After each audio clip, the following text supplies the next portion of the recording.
Minha vida é andar por esse país, pra ver se um dia descanso feliz, guardando as recordações das terras onde passei, andando pelos sertões e dos caminhos que lá deixei. Chuva e sol, poeira e estradão.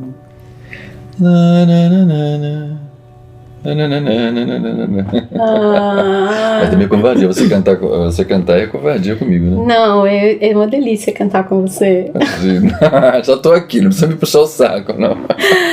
E o nosso convidado de hoje é essa pessoa deliciosa, já começou aqui cantando para nós, mas além de ter essa voz linda, ele, do palco, da atuação, a encenação, da luz, a criação do texto, ele é um artista super completo, explorador, e que eu admiro imensamente, adoro trabalhar com ele, adoro ser amiga dele, e queria muito que ele estivesse aqui no nosso podcast para a gente partilhar um pouquinho sobre a vida dele, sobre a história dele e sobre o processo dele de criação. Então, Eduardo, super bem-vindo, que prazerzaço te ter aqui. Prazer é meu, obrigado por abrir com essa energia linda cantando. Mesmo. Eu adoro cantar, eu acho que eu não tenho o menor jeito, mas eu adoro cantar. Eu vivo cantando o dia inteiro cantando, eu acordo cantando, durmo cantando. Daqui a pouco já vou te assistir cantar sério na peça, palco, né? Hoje sou eu, dia 26 de março, vou estar lá para te assistir. Tá bom. Mas olha, eu queria saber um pouquinho sobre a tua criança. Como é que era o Eduardo criança?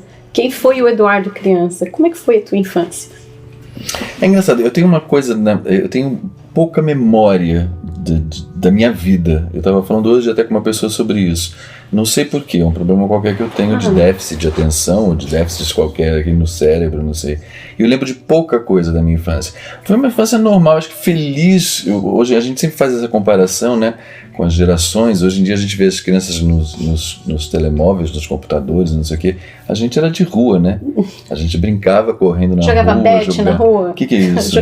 No Mato Grosso do Sul a gente jogava uma coisa que era latinhas de um lado, latinha do outro, um pauzinho assim. Pau, a gente chamava de maceta em São Paulo. Maceta, Bet no Mato Grosso do Sul. Era adorava, mas a gente fazia uma coisinha assim, um triângulozinho, com pauzinho, não era latinha, a gente fazia um triângulozinho e se derrubava o triângulo, você jogava a bola e depois tinha que cruzava os paus, um pra lá, pra cá. Era uma delícia isso, muito. Ai, eu adorava jogar isso. Minha infância foi toda essa, foi na rua com os meus amigos, e a escola de manhã ou de tarde, dependendo do ano que eu em que local em São Paulo você? Em Santo André, em Santo no ABC André. Paulista. Fogo, na cidade grande mesmo. E que era uma cidade, hoje está quase uma metrópole, assim, né? Antes eram mais casas. Hoje em dia, por exemplo, na rua que meus pais moram, eles moram ainda na mesma casa que eu cresci, que eu praticamente nasci, eu fui para lá com 2 anos. Mas assim, cheio de prédios já na rua, é outra realidade agora, né? Mas na minha época era isso, era brincar na rua, era sonhar. Eu já queria ser ator desde pequenininho. Isso que eu queria saber, você já queria ser ator desde criança? Já. Eu não tinha muita consciência do que era ser ator. Não sei se ainda se hoje em dia tenho, mas na época eu não tinha nenhuma. Eu via televisão, eu via novela. Eu via Regina Duarte. Fazendo Selva de Pedra, e eu queria ser a Regina Duarte. Que lindo! Eu achava aquilo demais, eu achava o máximo, entendeu? E você já brincava? Já, terminava a novela, eu ficava falando o texto dela, do Francisco Coco. Cada hora eu fazia uma personagem, fazia a Simônia, o Cristiano, e ficava brincando de interpretar. Pra mim aquilo era interpretar, né? Era televisão. Família? Como é que a família escondidinho no quarto, né? Você acha? Eles não te apoiaram em relação a ser ator? Não. Não te apoiaram? Não. E dou toda a razão, porque eles queriam o melhor pra mim, né?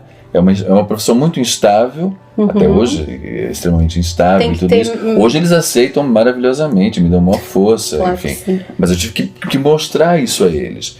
Eles não apoiaram por uma questão de preocupação com o meu bem-estar, com a minha subsistência, enfim, né? E também aquelas coisas, aqueles estereótipos de que o ator é tudo... Não era uma produção.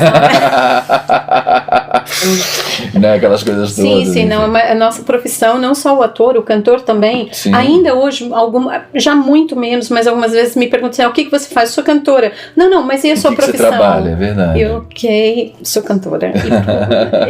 Eu até, muitas vezes eu até respondo professora de canto, que na verdade foi algo que veio paralelo, que eu sou uma cantora, não é? E às vezes eu falo, dou aula de canto, fica resolvido. Sim. É muito doido isso. Não, e a professora já dá todo, né? Sou professora já. Opa, muda tudo. E pronto, a gente sabe que a arte é uma profissão que a gente consegue viver dignamente e muitas vezes muito bem, muitas vezes, mas tem essa instabilidade. O ator, o artista, ele precisa ter essa capacidade de lidar com a instabilidade, né? Porque muitas vezes você tem um salário muito bom, outras vezes você pode ficar meses sem ter um salário, um processo de criação, ou seja, isso é uma dificuldade muito grande. E agora na pandemia eu acho que nós o medo foi maior ainda, foi uma coisa que, porque você aprende a lidar com isso, né? Eu sempre fui muito, eu sempre queria ter dinheiro. Quando eu trabalhei durante alguns anos numa empresa, enfim, dos 14, começava a trabalhar muito cedo na minha época. Eu sou muito idoso. Na nossa época, somos idosos.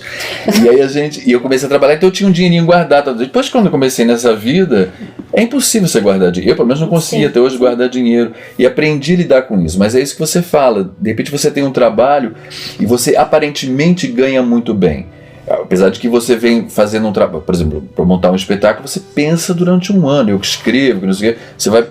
É um trabalho que, se você dividir o que você recebe no final, que acha que você, pelos meses que você trabalhou, não dá nada, né? Mas às vezes você vem com um dinheiro legal e aí você fica 2, 3, 4, 5 meses sem trabalhar. É, né? Verdade. Porque é muito instável. E a gente depende no teatro da bilheteira, da receita de bilheteira e tudo isso, que é sempre uma incógnita, você nunca sabe como é que vai ser, né?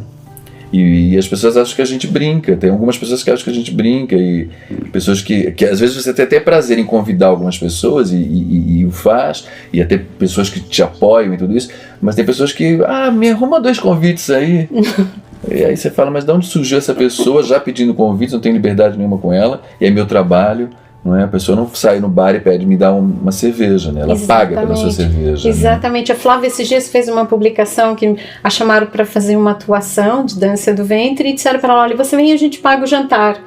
Meu Deus do céu, essa é uma dificuldade que a gente vem enfrentando, e acho que já conseguimos alterar bastante isso. As pessoas já conseguem compreender que é uma profissão como qualquer outra profissão, né? Ou seja, por exemplo, nós temos que ter essa capacidade, essa inteligência emocional, física, mental, para poder lidar com a estabilidade que a nossa profissão já tem. Mas, por exemplo, o médico tem que ter outra, se calhar nós não conseguiríamos abrir uma pessoa, ver sangue. Nossa, eu já estava morto. Se eu fosse médico para curar alguém, eu morria primeiro do que para a pessoa. Todas as profissões têm a sua dificuldade, né? Mas é importante que as pessoas realmente percebam que nós temos uma profissão, somos artistas, e a arte é uma profissão. A arte alimenta a alma das pessoas, né? Eu fico imaginando, mesmo a gente estava falando há pouco da pandemia, o que seria de nós sem música nessa pandemia, sem os filmes que nos elevem, ou muitas vezes que nos não elevem tanto, mas toda a arte que nos salvou em casa nesse período. Você não sentiu isso? Muito. Você está falando agora, eu estou vendo aquelas imagens da Itália, né? Tão bonito, as pessoas nas sacadas, que o italiano também é muito musical, muito, muito festivo, né? E aquela coisa tão bonita, aquela comunhão entre as pessoas, entre os vizinhos e tal.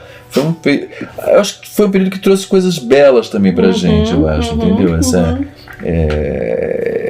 Você ter essa visão, né, da arte, da importância da arte, de como a arte está presente na vida de todo mundo. Não só dos artistas, nós artistas, né? Na vida de todo mundo. Todo mundo canta, todo mundo dança, todo mundo, bem ou mal, mas eu comecei cantando mal aqui, e eu acho que a pandemia trouxe um pouco isso também. Essa consciência da importância que é a arte. Que às vezes ela está tão presente na vida da gente que a gente nem percebe, né? A gente nem para o que é isso? É arte, né? Viver é uma arte, né? Exatamente, se puder ter uma boa trilha sonora, um bom enredo, né? A gente agradece. A gente agradece, é verdade. Isso. Eduardo, e o Brasil? Como é que você faz essa ponte do Brasil para Portugal? Como que você veio parar em Portugal? Eu saí do Brasil em 92. Já faz 30 anos. Mas eu saí com um grupo de teatro, eu fazia parte de um grupo de teatro. e nós fomos para Galícia, para Vigo. Okay. Eles já tinham estado durante 4 anos viajando pela Europa e com sede ali na Galícia, e retornaram para o Brasil. Foi quando eu entrei na companhia, em 89. Em 92 eles regressaram e eu vim com eles. Inicialmente iríamos ficar 3 meses. 30 anos. Você vai ficando, as coisas vão acontecendo, Sim. Ser bem acolhido, a segurança conta muito. Né? Ainda mais alguém que vem de São Paulo, né? A gente o Brasil, infelizmente, tem essa questão da falta de segurança que agrava muito a gente querer estar lá, né? E aí fui ficando, então... E foi curioso que eu nunca tive uma relação muito assim, Brasil. Apesar de eu me sinto muito brasileiro, eu sou muito brasileiro, minha alma é brasileira, entendeu? Não sei explicar o que é isso, mas eu me sinto assim. Mas eu nunca tive assim, saudade do Brasil. Eu fiz assim, em 94, 96, eu acho. Eu voltei ao Brasil, porque em 94 eu vim para Portugal, né? E eu aluguei um apartamento, então aquela coisa, vou comprar, sei lá, um aparelho de som. Não, depois como é que eu vou levar para o Brasil? Vou comprar não, depois como é que eu vou... Aí eu falei, não, eu tenho que ir ao Brasil para saber se eu quero voltar ao Brasil. E aí ficar livre de comprar ou de não comprar as coisas, né? De recomeçar aqui ou não. Exatamente. Aí eu fui pro Brasil, deu tudo errado, não? Tudo foi péssima a minha ida ao Brasil. Não era mesmo? Aí eu falei, ok, Portugal. E aí fiquei, vou muito esporadicamente ao Brasil, não vou muito, mas me alimento muito da cultura brasileira, eu sou um apreciador da música brasileira, adoro. E é um pouco isso que me alimenta. Quando eu vou ao Brasil, vou muito ao teatro, vou ver coisas de pessoas que eu conheço, de história que a gente tem, né? Ali com o país, Não, e deve ser super enriquecedor essa carga que a gente traz toda cultural do Brasil e depois viver em Portugal, que é um país irmão, que a gente tem muito do português na gente, só depois que a gente está aqui, que a gente percebe o quanto mesmo nós temos, né, do povo português. Às vezes demonstramos de forma diferente, mas a essência está toda lá. Me sinto também muito em casa nesses 20 anos que estou aqui. Mas quando você vai criar, isso te influencia os dois? Como que é na tua cabeça os dois países? Assim, você vai escrever em português. Como que é hoje isso para você escrever? É muito engraçado. Às vezes, quando eu tenho que escrever em português, eu falo, escrever em brasileiro é tão mais fácil. Quando eu vou escrever em brasileiro, eu falo, queria tanto estar escrevendo em português. Em português, escrevemos em português, né? Mas com a forma de escrever e tudo aquilo. Mas às vezes eu acho até mais fácil, que tem expressões portuguesas que eu falo que já me fazem muito mais sentido do que expressões brasileiras, entende? Já vem mais, eu falo, se eu pudesse escrever, eu escrevi um texto agora em brasileiro, vamos falar assim, né? E eu falo, se eu pudesse ter aquela expressão portuguesa, cabia tão bem aqui, aí não cabe porque você está escrevendo para o público brasileiro, né? Então, mas você traz isso. Agora, essa percepção de Portugal e Brasil, eu sempre tive, que minha família é toda portuguesa, né? Okay. Eu fui criado com uma avó do norte que falava, que eu não posso dizer o que ela falava, okay. mas eu era um português muito do português. Arretado. Muitos conselhos me deu minha avó. Maus conselhos. Me conta um conselho que sua avó te deu. Posso. Eram expressões, eu tô brincando, expressões que se usam muito no norte e tal. E íamos, por exemplo, todo domingo íamos almoçar na casa da minha avó e toda a minha família é portuguesa, então eu sempre fui criado nessa.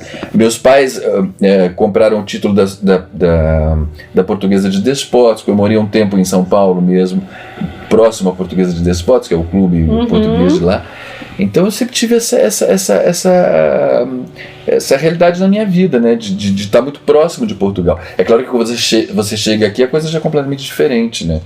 Você leva eu tive uma surpresa assim, quando eu cheguei. Porque a ideia, infelizmente, que o brasileiro tinha naquela época, 30 anos atrás, é que o português é o padeiro. Tudo ao contrário.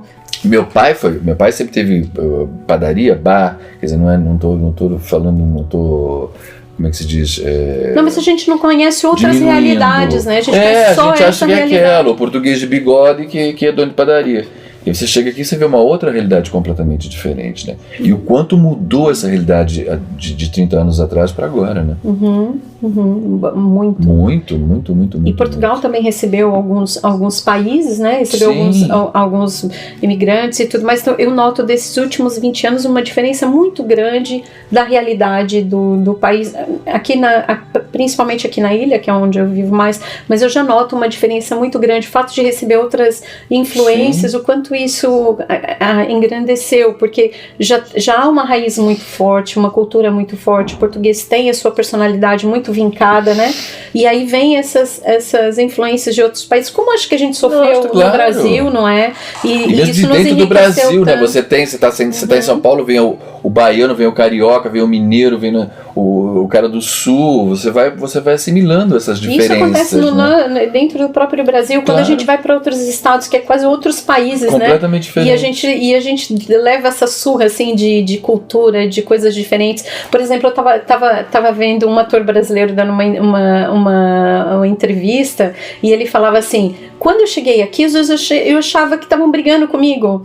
E não, hoje eu entendo assim, não, é uma forma cultural, um jeito de falar, mas como ele se sente bem recebido em Portugal, e como nós nos sentimos muito em casa em Portugal, totalmente. Completamente. E essa melancolia que dizem que o português tem, eu não sinto. Eu já talvez sentisse ali há 30 anos, hoje em dia eu já não sinto mais. Eu acho que é engraçado, no inverno o comportamento é diferente, o meu comportamento também é diferente no inverno, claro. Né? No verão a gente está mais solto, está mais livre e tal, e o português também é amável, é brincalhão, é dócil. Não sinto muito essa. Eu acho que a ditadura influenciou muitíssimo a maneira de ser e de estar do português. Porque o brasileiro, a gente teve também um período de ditadura, mas a gente sempre aquela coisa de oba, né, do oba-oba e não sei o que. Passava às vezes quase que ao lado, a não ser quem estava assumindo, quem estava sendo, claro, quem viveu mesmo aquilo. Mas o resto do país, muitas vezes, nem nada a ver com oba-oba. A gente era aquele oba-oba. Até porque a gente também não tinha muita cultura de estudar o que acontecia na política, de ter atenção com o que estava acontecendo com o país, e estava tentando sobreviver muitas vezes, né? Uma gente que ri quando deve chorar e não vive, apenas aguenta, né? Exatamente. O brasileiro sempre aguenta, sempre está aguentando as coisas.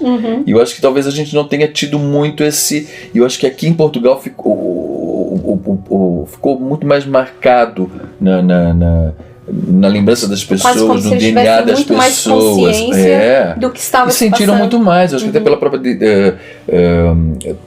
tamanho do país, por tudo isso, mais eu acho denso, que ficou muito mais fechado, né? Marcou mais, eu acho. E eu senti um pouco isso. Eu acho que eu sempre justifiquei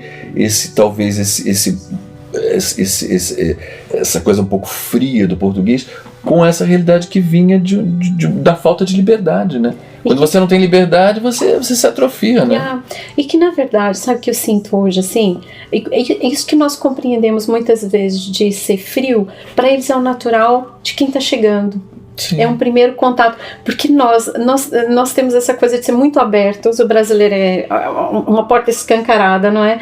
Mas o português, o que eu senti quando eu cheguei aqui foi assim, muitas vezes muito, muito neutro, muito vertical, mas a partir do momento que você entrou, estava completamente abraçado, cuidado, e é uma coisa longa, são relações longas que vão se construindo, não é uma coisa de oba-oba passageiro. Isso eu adoro no português. Foi uma coisa que eu amei muito aqui. E outra coisa que eu adorei muito em Portugal foi a comida, né?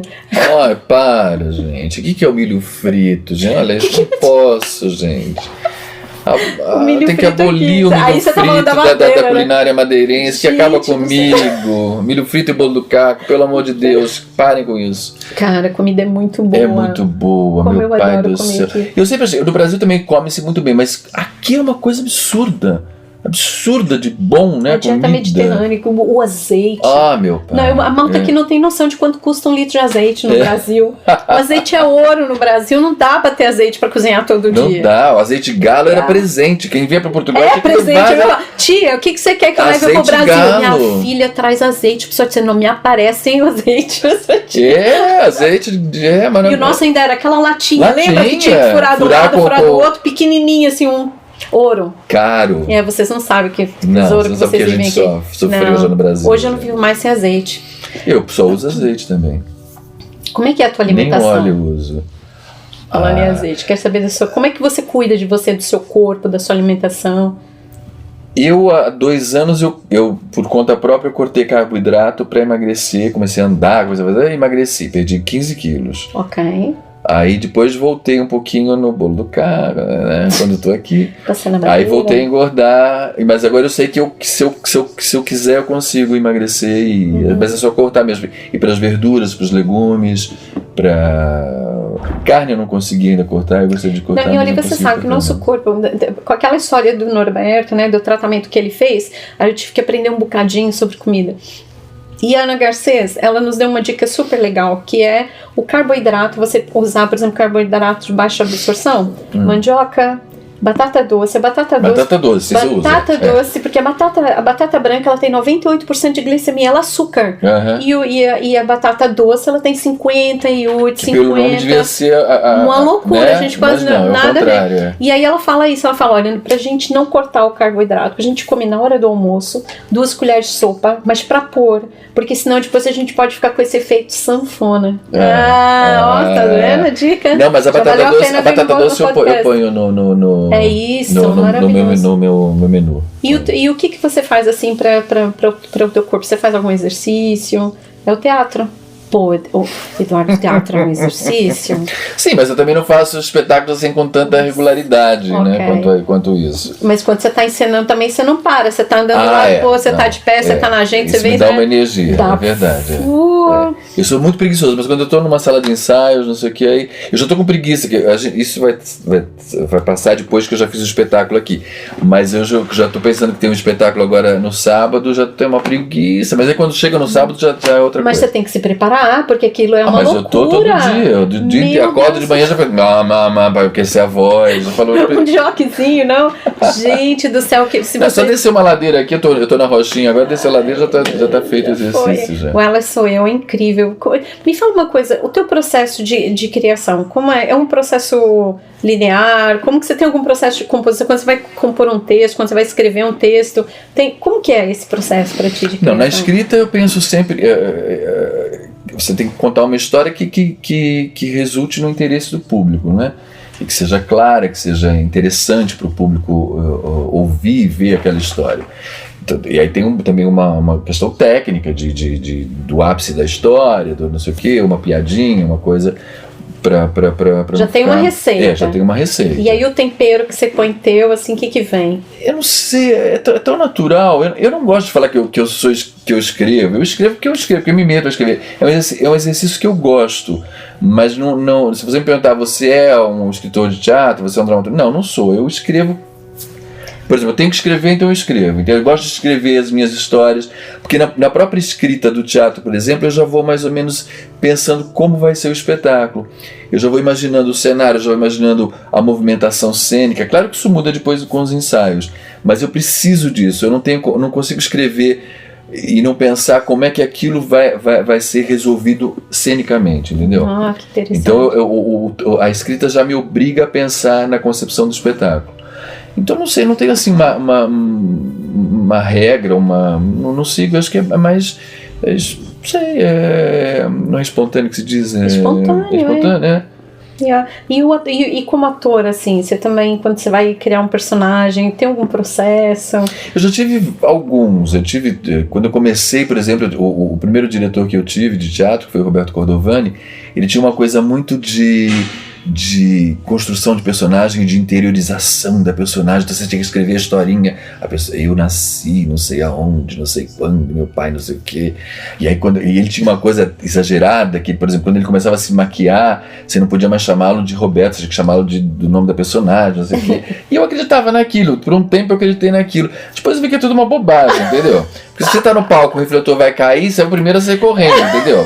A personagem vai ficar lá esperando o refletor, não, o ator que sai correndo. E é maravilhoso isso, porque é tão louco essa vida, né? Porque de repente é você. Por exemplo, quando eu me visto da Lucineide, que é a primeira personagem que eu faço no Ela Sou Eu tô ali no camarim fazendo aquela. Daqui a pouco já é a personagem, já não sou mais eu. Claro que sou eu. Você vai lá, Eduardo, eu vou falar, fala, né?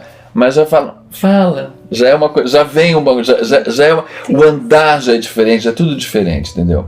Eu acho que ele vê um pouco da construção do corpo. Por exemplo, quando eu ensaio Ela Sou Eu, uma das coisas que o encenador, o Hugo Sovelas, me disse assim: você tem que ensaiar de figurino, você não vai poder ensaiar e realmente não consigo.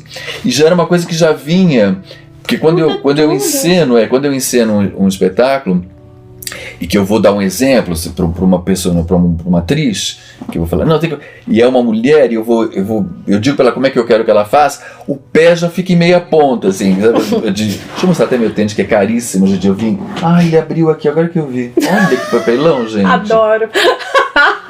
Nossa, foi da ladeira, mas é lindo, né? Então, e eu já fico assim, na ponta do pé, entendeu? Porque como se fosse de salto alto. Sim, que então doido. O corpo já é orgânico, né? Você chamou o personagem, ele ativou e já vai. Meu Deus do céu, quem me dera. E já vem, quer dizer, você começa, por exemplo, a baiana, que eu faço no Ela Sou Eu. A baiana tem uma coisa muito de cintura, de mão aqui. Então já vai aqui. E aí já fica, entendeu? Você descobre isso, você fala, ok, isso já te dá uma postura diferente, já te dá. Hoje, por exemplo, eu estava dando uma entrevista na RDP e a jornalista Marta Cília falou, fala um pouquinho como a personagem. Eu falei, Marta, tá bom. Aí fiz lá um pouquinho a voz. E quando eu me dei conta, não era só a voz que eu estava fazendo os trejeitos. Não dá, não consigo. Não dá, não vai sem o movimento, né? Porque o corpo é todo, senão acaba não ficando verdadeiro. Não. Gente, Eduardo, eu adorava, olha, isso só pra ficar mais íntimo, tá? Eu adorava quando a gente fez Chicago, né? Que foi a primeira vez que você veio me ensinar, porque eu não sou atriz de jeito nenhum, mas foi um desafio. Mas uma das coisas que me deixou assim estranha, porque quando eu vou cantar, a música chega e ela incorpora. A música, a mensagem chega e os meus pés enraizam no chão e eu vou com a música. Quando foi para vir a personagem, eu entrei num desespero, porque eu lembro que você falava assim, você tá tensa, você tá subindo, meu corpo subia inteiro, parecia que eu queria desaparecer, fugir pro outro lado, porque não é algo orgânico, é um desafio que eu acho que todo cantor deveria passar por uma experiência dessa, porque é maravilhoso e nos traz uma consciência corporal diferente, mas eu sentia isso, e depois é muito difícil, você fala assim, né, o personagem é sensual, mas meu Deus, o que é esse personagem sensual para eu sou uma pessoa, mas essa, Jesus, que desespero. Mas ao mesmo tempo você incorporou belíssimamente, né? Foi tão engraçado, eu até te falei mas até te falei, isso o palco tem essa magia, né? Porque eu te falei, se você estava um pouco dura, que era natural. Muito dura. Quer dizer, porque a personagem era assim, mas de repente você deu uma dureza ali que estava ficando excessiva. Ficava um pouco antipático, eu te chamei a atenção em relação a isso. Nariz pra cima. E de repente no palco, eu até te falei isso, teve uma hora. Eu vou contar tudo pra você, gente. Ela errou a coreografia uma hora, mas ela tão. Eu não posso falar o que eu estou pensando. Então. Que ela fez, acho que a mão tinha que ir pra cá, a mão foi pra cá, mas então todo mundo com a mão pra cá, a Lidiane e a Lidiane com a mão pra cá, mas a Lidiane foi com a mão pra cá e foi, e ficou, e arrasou, e pensou, eu errei, mas ninguém vai perceber. Literalmente. E foi maravilhoso, e ficou lindo, e ficou super bonito, né, porque ficou tão assim, eu errei, mas dane-se! Olha ali o bração. Eu ainda queria um dia ter uma experiência como você tá falando, assim, que quando você vai chamar a mulher, ela já tá na ponta do pé, porque a música faz isso comigo, né? Uhum. E eu sinto que conseguimos fazer com a tua orientação e depois você é muito generoso na partilha, você dá muito espaço e eu adoro a forma com que você consegue chamar a atenção da gente, mas com muito carinho, muito respeito, muita delicadeza, ninguém fica, sabe, melindrado, nem pode, eu acho absurdo, porque você tem esse tato pra lidar com a gente e dá muito espaço na criação, mas eu gostava um dia, porque assim, como que entra, parece que ele chegou, entra, fica, mas ainda não entrou lá no estômago, sabe? Ainda vou ter essa experiência. Já há de ser. Vai chegar lá. Muito legal isso. Mas qual foi o personagem mais distante de você que você já fez? Você já teve isso? Porque isso eu senti com ela. Ela era muito distante, por exemplo, de mim, não é? Uhum. E eu, como é que eu chego naquela mulher? Eu acho que é por isso que eu exagerei, pra conseguir chegar um pouquinho perto dela, pra depois tentar que ficasse um pouquinho natural. Você já teve alguma experiência de sentir assim, tá muito distante de mim, e agora? Ou não é assim? Isso é só pros novatos? Não é pro novato, não. Mas acho que eu nunca pensei sequer nisso. Nunca aconteceu de um personagem falar assim, fogo... Eu já tive uma coisa, uma experiência uma vez de ter recusado um trabalho por não me sentir capaz de fazer. Eu falei, eu jamais vou conseguir fazer essa personagem, porque eu não saberia fazer. Uau! E eu tive essa... Eu tive... Quer dizer, o texto já não me agradava, mas eu pensei, ok, vamos lá, é trabalho, mas eu falei, eu não vou saber fazer essa personagem, não vou saber. Então acho que você tem um pouco de consciência disso. Mesmo com Ela Sou Eu, por exemplo, eu falei, o que eu queria era fazer o feminino. Era uma comédia, mas eu não queria que fosse uma coisa estereotipada, não queria... Okay. É evidente que é um homem que tá em cena, não dá pra apagar isso, o convencimento não é tão grande assim. Mas eu acho que eu consigo, o que eu quis buscar foi a feminilidade, entendeu? É o gesto, a delicadeza, a voz. Então se eu sinto que eu sou capaz de fazer, aí eu vou. Mas com orgânico e natureza, você vai. Se você sente que não vai ser verdade, você aconteceu isso uma vez pelo menos, entendeu? Que eu me lembre assim de não ter. E já fiz coisas, por exemplo, o Diário de um Louco do Gogol, que eu também não fiz. Eu acho que eu inventei, porque na verdade eu fiz uma adaptação, porque na obra do Gogol ele é um cara pirado que acha que é o rei de Espanha, não sei o quê, e eu tava cabeludo e tinha barba, não sei o quê, eu falei, vou fazer que ele acha que ele é Cristo, né? Eu achava que era mais interessante, mais próximo e tal. Mas a mim foi um erro que eu me autodirigi, eu não chamei ninguém pra me dirigir, e foi muito ruim, porque cada dia eu fazia de um jeito. Ok. Porque eu não tinha encontrado aquela personagem, entendeu? Okay. Então aquilo era eu tentando fazer uma pessoa louca. Eu não tava aqui, não era orgânico. Pronto, não foi construído, eu não sabia, não soube construir, não soube entender a personagem, então não soube passar, não soube fazer.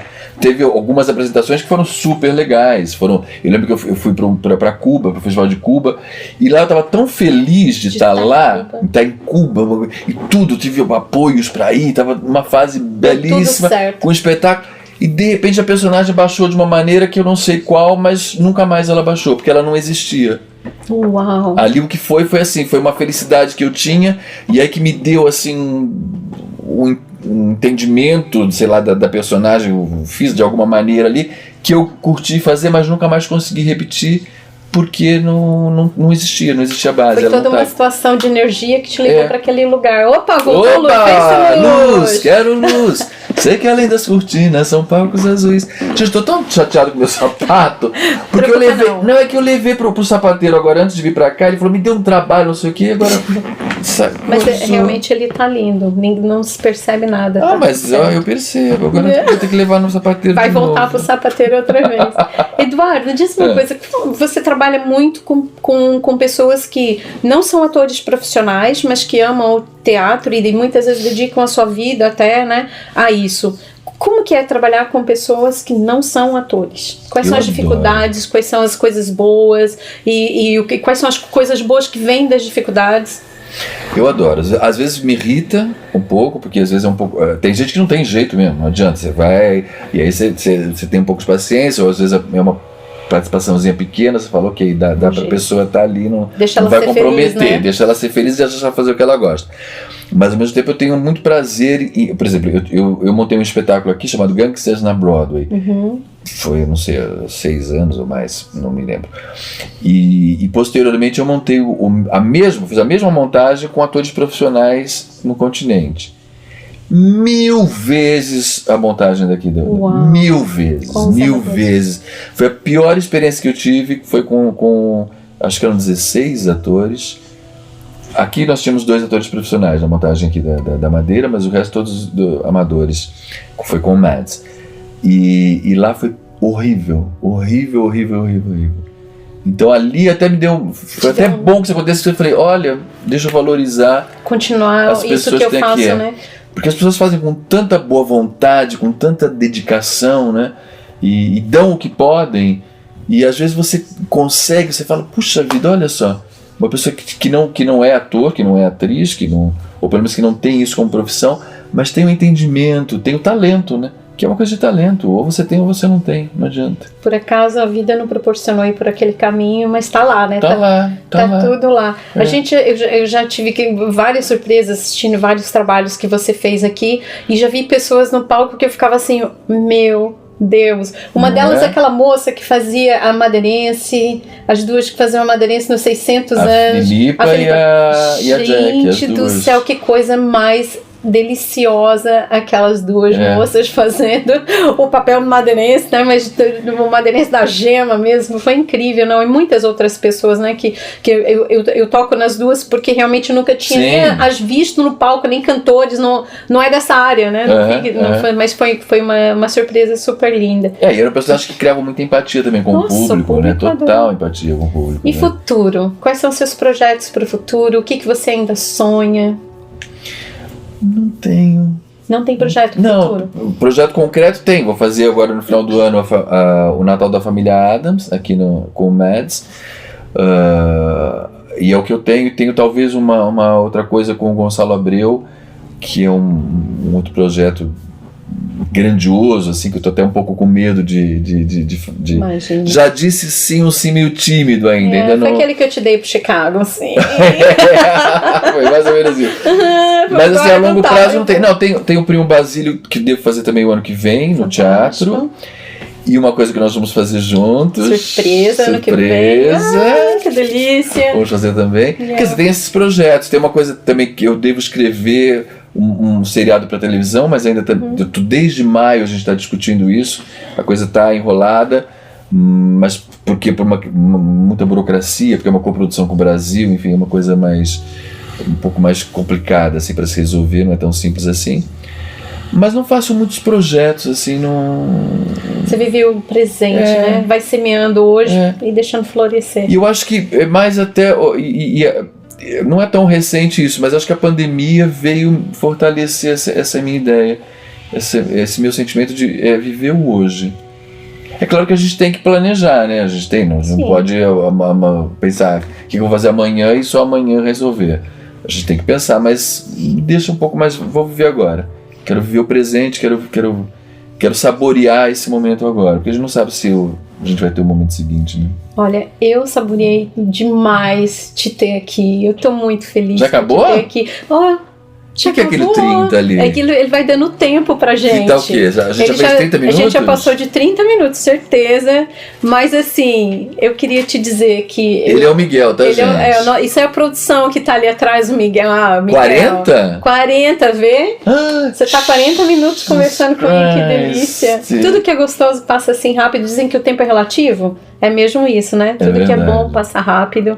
Mas olha... Então a vida é boa, né? Porque tá passando tão rápido, a vida não tá? Nossa, a vida passa muito rápido. Jesus Quem mandou fazer o que ama? Não é? Quem mandou fazer o que ama, assim que é. Gente, sei lá, há 2 dias atrás eu não tinha cabelo branco, agora eu tô... Olha, então, para despedir do nosso público, vamos terminar cantando? Vamos cantar o que é? Viver e não ter a vergonha de ser feliz. Cantar e cantar e cantar a beleza de ser um eterno aprendiz. Meu Deus, eu sei que a vida devia ser bem melhor e será, mas isso não impede que eu repita. É bonita, é bonita e é bonita. Obrigada, Brasil, gente. Até a próxima. Beijo a todos. Obrigado, amor. Obrigado, meu amor. Obrigado. Obrigado, Miguel. Obrigado, Miguel.